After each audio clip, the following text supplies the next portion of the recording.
Every now and then you'll come across the trailer for a game, and it'll just so happen to have nearly everything that could possibly grab your attention. The topic for today, Astralchain, happens to be one of those for me. The combat was immediately interesting, with you controlling both these anime cop characters and what looked like this weird robot ghost thing while fighting off monsters.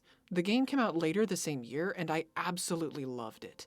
Astralchain did a very good job executing what it set out to do, and gameplay-wise at least, it's incredible thanks to how well made everything about the game's legions are. So before I get ahead of myself and review the entire game in just the intro, let's get started already and take a look at what's arguably the most unique exclusive on the Nintendo Switch.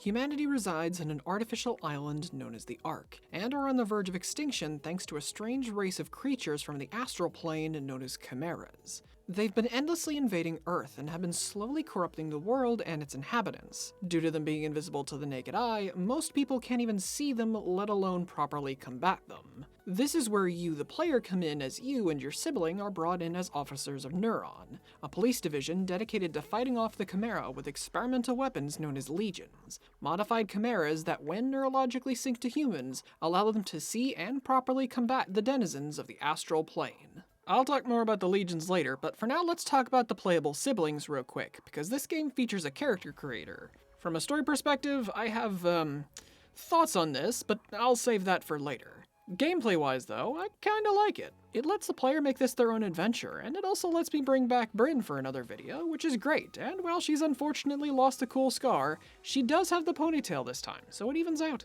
Let's talk about what you, the player, do as an officer of Neuron though, because Astralchain actually has a nice variety of things to do in any of the game's stages.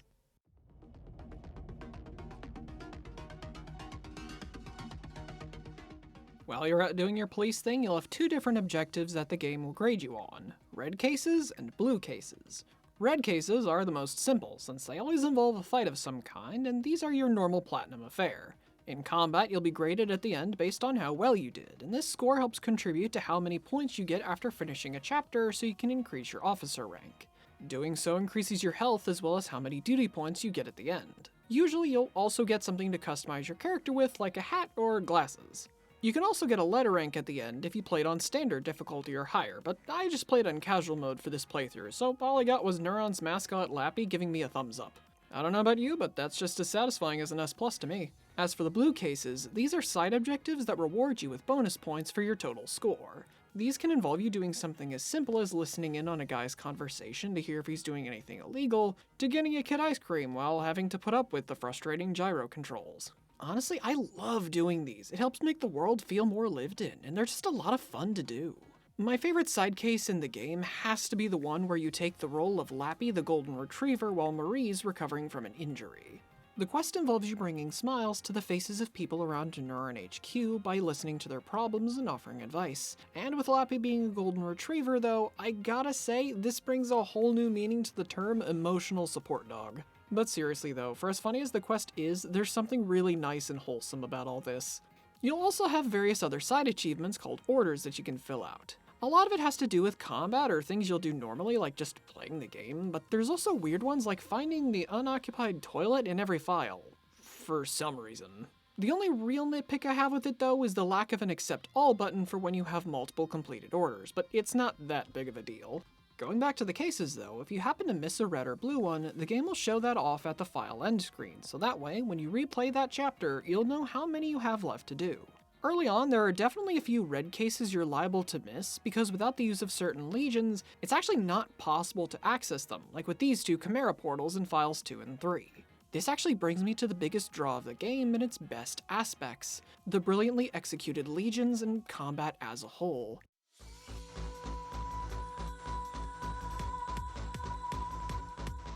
So let me start this off by saying just how much I love the legions and everything surrounding them.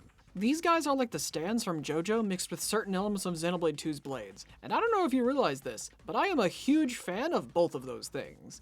The designs of the legions in general are just really cool to me. I love what they did with these guys. You start the game off with just the Sword Legion, but over time you'll get 4 more, with the Arrow Legion, Arm Legion, the Good Boy Legion, and the Axe Legion? Okay, so can someone more versed with weaponry explain why this one's called the Axe Legion? Cause I'm pretty sure that's not an axe. That looks more like a greatsword. It's not a big deal, I just think calling it the Gladius Legion would have made more sense. The legions all have a wide range of abilities you can utilize both in combat and in puzzle solving. They all share the ability to collect red matter, analyze chimera tracks, and even chainbind other enemies to hold them in place, but they also have their own individual skills. The Sword Legion can enter blade mode and cut out electrical signals in these protective beams these psychic rock bunnies use to shield enemies. The Arrow Legion's special ability allows you to pair up with it to snipe enemies with its bow, and like the Sword Legion's blade mode, you can enter a sort of bullet time to get a better aim. Honestly, I think this might be more effective than using the gun, thanks to the crits you get from headshots, and frankly, it's just too much fun to use the Arrow Legion on them like this. The Arm Legion lets you wear it like a suit of hovering armor to pass over certain terrain hazards. This doesn't really come up that much, but the other alternative use for this power is to fight enemies while wearing it. Thanks to the Armor Legion's incredible strength, he can also move heavy objects like these astral plane columns, and even throw things as an attack. The Good Boy Legion actually has 3 separate abilities. He can use his hearing and sniffer to track people for you as well as dig up certain spots for items, and you can even use him as a mount to get places faster or even dash across breakable floors in the astral plane. With him, you also have access to the greatest skill any game could possibly give the player. You have the ability to give the Astral Doggo pets, which you should always remember to do because he buzzsaws your enemies to death, and frankly, I think he deserves to know you appreciate that. Finally, the Axe Legion has the ability to both shield you against any hazard the Armor Legion can't with his shield, as well as some enemy attacks, and he can also destroy certain astral pillars with his, axe sword thing by stabbing an explosive copy in them. Not a single one of these guys weren't useful for the field in some way, and if we're talking actual combat, that point is especially true. Like I mentioned at the start of the video, in combat, Astralchain has you controlling both the player character and your legion at the same time when you've summoned them. To be honest, controlling both feels absolutely perfect. Fittingly enough, the legions feel like an extension of your own body, so at no point did it ever feel like I was controlling 2 separate things. As for the player, you have 3 separate weapons you can use in combat thanks to your shape-changing X-Baton. Those being a gun, a fast and decently powerful baton, and a slow but powerful Gladius. By defeating other chimeras and finding chests, you can also upgrade both your legions and your own equipment using gene codes and gene materials. For the player, you can upgrade your X-Baton for more damage, and your Legatus so you can have your legion summoned for a longer period of time. The legions themselves, though, are a little different. Each one has their own skill tree you can fill out to increase their damage or defense, and even unlock new skills for them to use like a strong combo or a damage buff. You can also equip your legions with various extra skills you can find as enemy drops. These can give something as simple as basic stat buffs, or even extra skills like super armor. Out of every legion in the game, the 2 I used the most were probably the Sword and Good Boy Legions. The Sword Legion has some great speed and damage to him, making him great for nearly every situation, and the Good Boy Legion's dash and skill set make him pretty handy to use. I still use the other legions a fair amount, it's just the former 2 fit my playstyle more. And to be completely honest with you, I don't really have much in the way of criticisms for Astralchain's combat. Everything feels really good, and I love the amount of depth and customization the legions give the player. I loved the chimeras as enemies, they had a great variety to them, and the bosses were pretty great overall, with not a weak one amongst them. The light puzzle elements in the astral plane were also really great since they add a nice moment to breathe between fights and were consistently pretty fun to do. However, the actual story of Astralchain is not as great. In fact, I have a lot of issues with this game's story, so if you want to avoid spoilers, skip to here. Otherwise, let's get into this, cause this plot is kind of a mess.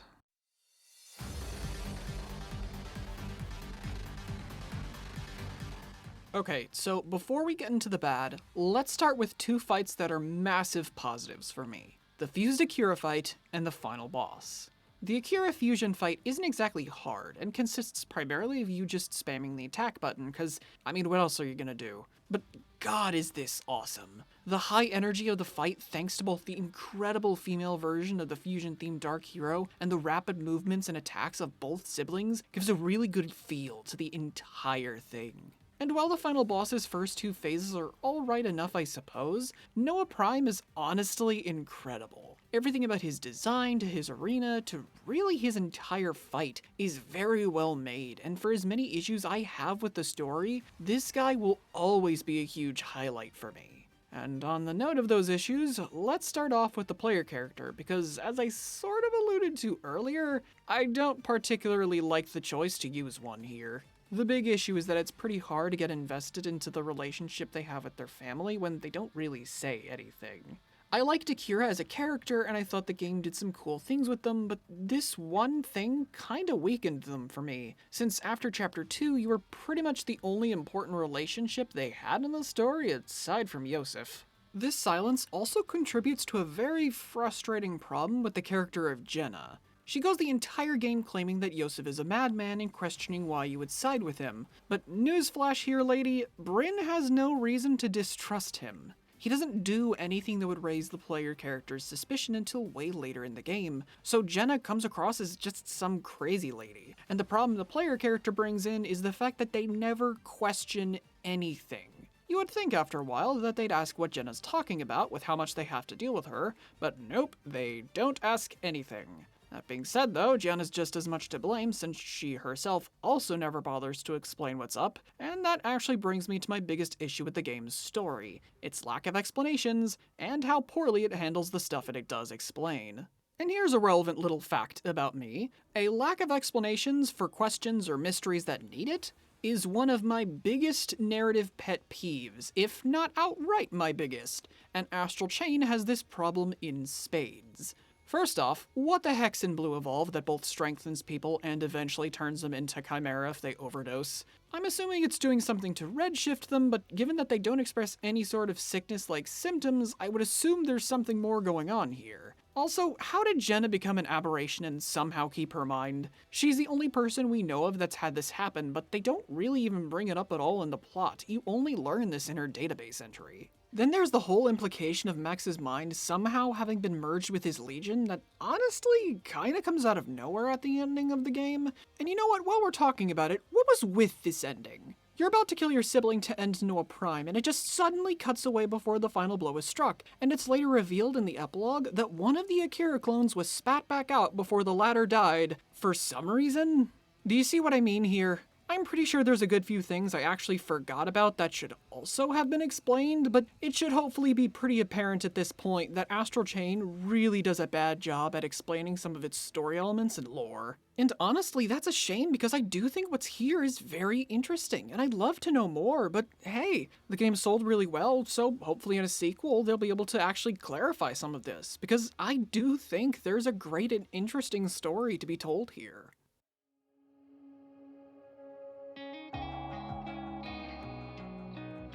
As the start of a new IP for Platinum Games, Astralchain is a really good first try, especially for something with combat this unique. The gameplay is incredibly fun and very satisfying with a lot of great customization, and the various side cases in the game add a lot of life to Astralchain's world and are a lot of fun to do. If you are a fan of hack and slash games like this, you absolutely need to play it. It's definitely not what you're used to, since I can't really think of another game that does something like Astralchain does, but that's not really a bad thing in this instance. The story's not exactly perfect, but honestly, the rest of the game is so good I can't say it's that big of a detractor, especially if you're the opposite of someone like me and you don't care that much about the story in your games. Now as for the next video, I plan on getting a review out on a pretty interesting and different RPG called Indivisible before Pokemon Scarlet and Violet releases on the 18th. From what I remember, it's not that long, so you should be expecting that to hopefully come out in about 8 or 9 days, 10 at most. But until then, thank you all for watching, and I hope you have a nice day.